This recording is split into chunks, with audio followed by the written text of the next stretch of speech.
আমার আপন কাকা আমার নিজের রক্ত, নিজের কাছের মানুষ হয়ে যে এই ধরনের বিপদে ফেলবে বুঝতে পারিনি। ওনাদের গাছ পড়ে আমাদের বাড়ি পুরো ভেঙে চুরমার হয়ে গেছে।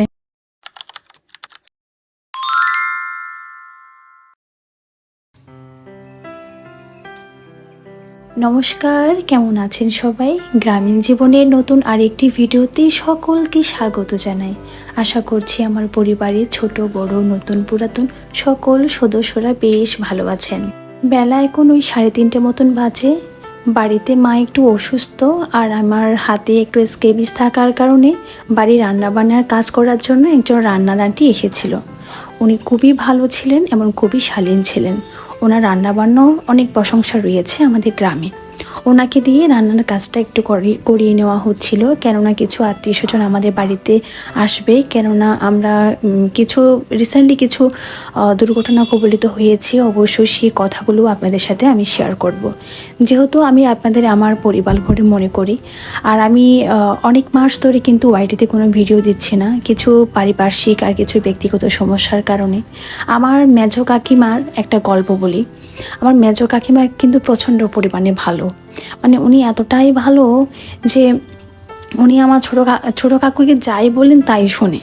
হ্যাঁ, তো আমার ছোটো কাকু আসলে মূলত আমাদের বাড়ির আশেপাশে এমন পরিমাণ গাছ রোপণ করেছে, মানে গাছ লাগছিল কি আমাদের বাড়িটা পুরো একটা জঙ্গলের ভেতরে। তো এখন যারা বাংলাদেশে রয়েছেন তারা অবশ্যই জানেন যে দক্ষিণ অঞ্চলের প্রচুর পরিমাণ কিন্তু এখন বৃষ্টি হচ্ছে।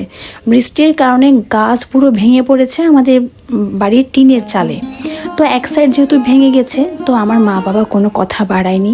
তো বলল যে ছোট ভাই ভুল করেছে। আমার বাবা বরাবরই এমন, সবসময় ক্ষমার ভাণ্ডার নিয়ে বসে থাকেন আর কি। তো যাই হোক, তো আমার মা বাবা বললো যে ভেঙে গেছে যেহেতু প্রাকৃতিক দুর্যোগের কারণে, তাহলে ঘরটা একটু মেরামত করে নেওয়া যাক। কিন্তু আমাদের কপালে তো সেই দুর্ভোগ আছে। ঘরটা মেরামত করার জন্য জাস্ট প্রিপারেশন নিয়েছিল দুপুরবেলা, আর বিকেলবেলায় প্রচণ্ড পরিমাণ বৃষ্টি। সারা বিকালে বৃষ্টি হওয়ার পর এখন সন্ধ্যার অবস্থাটা দেখুন, বাড়িতে কি পরিমাণ মানে পানি জমেছে। ওপরের টিনটা পুরো অর্ধেক এমনিতে আগে থেকে ভাঙা ছিল, তার অর্ধেকটা লেবার আঙ্কেলরা এসেই মেরামত করেছিল। তার বাকি যে ছিদ্রটুকু ছিল ওখান থেকে পড়ে আর গাছ পড়ার কারণে পুরো ঘরটা জাস্ট ভেঙে গেছে।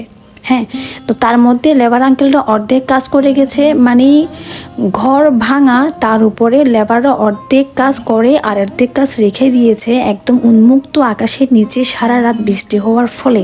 আমার বাড়ির কি অবস্থা জাস্ট একবার দেখুন।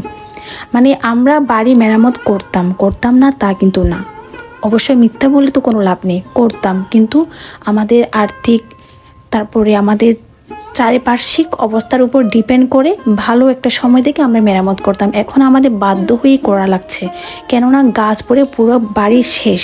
তো কি আর বলবো, আজকের ভিডিওটা আর বেশি দীর্ঘায়িত করছি না। ধন্যবাদ সবাই।